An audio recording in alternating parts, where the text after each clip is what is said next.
अफ़गानिस्तान के जी प्लेयर्स को बैन कर दिया गया है पीएसएल में। देखिए पीएसएल को कोई फ़र्क नहीं पड़ना और मैंने पहले भी कहा था कि ये बहुत जल्दी होने वाला है और वो हो चुका है। और कि उसकी वजह भी यही है, उसकी सबसे बड़ी वजह राशिद खान है, इब्राहिम ज़ादरान है। ये 2 ऐसे प्लेयर थे जिन्होंने जानबूझकर इंडिया के कहने पर ट्वीट किया। आपने श्रीलंका का हाल देखा, श्रीलंका की टीम को वापस ले जाने की कोशिश कर रहा था और उस पर 3 साल का बैन लग गया। आईसीसी उसे नहीं बचा पाया।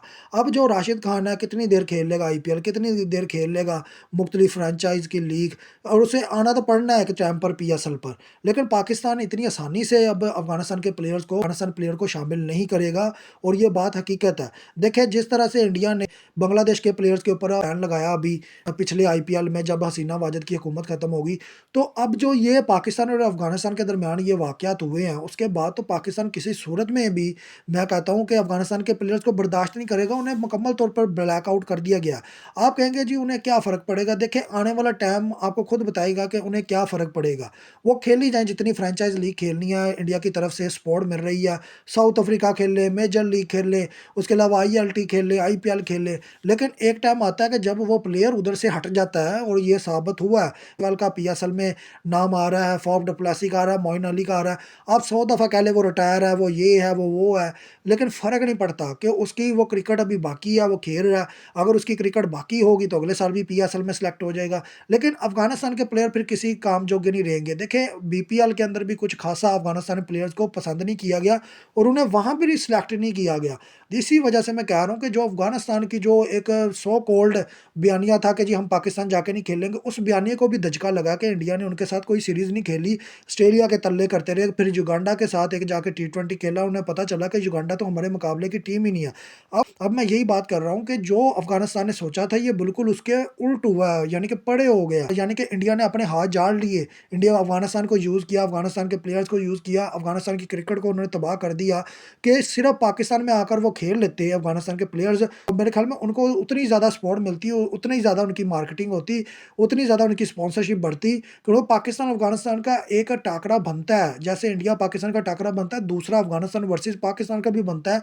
लेकिन जब ये बात अफ़गानी करते हैं ना कि पाकिस्तान अफ़गानिस्तान का मुकाबला इंडिया या पाकिस्तान से बड़ा है, तो इंडिया वाले माइंड करते हैं, वो खुद कहते हैं कि भाई तुम लोगों की औकात ही नहीं है। अब इनको बंदा कैसे अफ़गानियों को समझाए, ये मेरी समझ से बालातर है, इनको समझाना नामुमकिन है। देखें नमक हरामी हर जगह अगर करेंगे ना तो फिर इनके लिए मुश्किल होगी। क्या इन्होंने उखाड़ लिया मुझे बताएँ? देखें ऑस्ट्रेलिया वाले इनसे नहीं खेल रहे, इंग्लैंड नहीं खेल रही, न्यूज़ीलैंड नहीं खेल रहा, पाकिस्तान नहीं खेल रहा, तो पीछे रह क्या जाता है? किनसे क्रिकेट खेलोगे? सिर्फ़ इंडिया से खेलोगे? इंडिया तो हर टाइम आपके लिए दस्तयाब नहीं है। टू द पॉइंट उन्होंने तो आपको ग्राउंड भी पानी से भरे के दे दिए। और ये बात मेरी समझ से बालातर है कि अगर ये ऐसे ही हरकतें ना करते जिस तरह से राशिद खान ने कोलैप्स किया अफ़गानिस्तान की क्रिकेट बोर्ड को, अफ़गानिस्तान की क्रिकेट को उस बंदे ने कोलैप्स करके रख दिया, सिर्फ़ अपनी ज़िंदगी में कि मुझे अगले आईपीएल में 12-15 करोड़ में खरीद लिया जाएगा, तो बाकी क्रिकेट जाए भाड़ में अफ़गानिस्तान की, बाकी प्लेयर जो अफ़गानी हैं वो भाड़ में जाएँ। मुझे बताएँ कहाँ पर ये जाएँगे? बिग बैश लीग में ये जाके नहीं खेल सकते। उधर से जाकर नवीन उल हक ने बायकॉट कर दिया, राशिद खान ने बायकॉट कर दिया। क्या बिग बैश लीग को कोई फ़र्क पड़ा? नहीं पड़ा। यही मैं कहता हूँ कि किसी फ्रैंचाइज़ या किसी टूर्नामेंट को फ़र्क नहीं पड़ता, प्लेयर्स आते-जाते रहते हैं। अब क्रिस गेल कितना बड़ा प्लेयर था, आईपीएल भी खेला, पीएसएल भी खेला, आज वो बाहर है। क्या पीएसएल या आईपीएल को कोई डैमेज हुआ? नहीं हुआ। तो ये बातें सोचने की है। अब जब बैन लगा है पीएसएल का अफ़गानिस्तान के प्लेयर्स के ऊपर जब बैन लगा है, सबसे ज़्यादा रौला जो डाला है वो इंडिया ने डाला है। वो ये कहते रहे हैं कि जी ये तो आपस में भाई-भाई थे, आपस में खेलते रहते थे, अब ऐसा क्या हो गया? उन्हें पता है कि हम जितना ज़्यादा तेल छिड़केंगे उतनी ज़्यादा आग भड़केगी। सिर्फ़ बात टू द पॉइंट आखिर में यही करूँगा कि अफ़गानिस्तान वालों को आखिर में जाकर ये ज़रूर समझ आएगी। उनकी अगर हिस्ट्री देख लें तो सबसे ज़्यादा इंडिया के ऊपर अटैक करने वाले अफ़गानी थे। लेकिन आज वो जिस तरह से इंडिया की गुलामी में गए हुए हैं, मुझे नहीं लगता कि आने वाले दिनों में उनके लिए कुछ आसानियाँ होंगी। उनकी क्रिकेट और ज़्यादा डाउन जाएगी, और ज़्यादा कोलैप्स करेगी। फिर ये पाकिस्तान के पास ज़रूर आएँगे मदद के लिए। मैं टू द पॉइंट बात कर रहा हूँ क्योंकि नजम सेठी के पास आए थे, तो हमने शादाब खान के अंडर टीम बनाकर भेज दी थी और हम वो सीरीज़ हारे भी थे। और हम वो सीरीज़ हारे भी, हमने जानबूझकर वैसी टीम भेजी कि हमारी टीम हार जाए। और वहाँ पर जब नजम सेठी से पूछा गया कि जी अब वो हमारी जो जूनियर टीम है वो जाकर हार गई, आपने सही टीम क्यों नहीं भेजी? तो उसने कहा कोई नहीं, हम भाई-भाई हैं, अगर हार भी गए भाइयों से तो कोई फ़र्क नहीं पड़ता। तो उसका कहने का मतलब ये था कि ये सीरीज़ पूरी फिक्स थी, प्लान थी, हमने अफ़गानिस्तान को पुल करना था, उनकी मार्केटिंग करनी थी, उनकी जो स्पॉन्सरशिप थी वो बढ़ानी थी, उन्हें पैसा ज़्यादा आना था।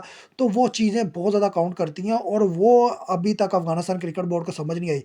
उन्हें लगता है कि सब कुछ आईसीसी या बीसीसीआई उनका चला देगा, तो ऐसा कोई चक्कर नहीं है।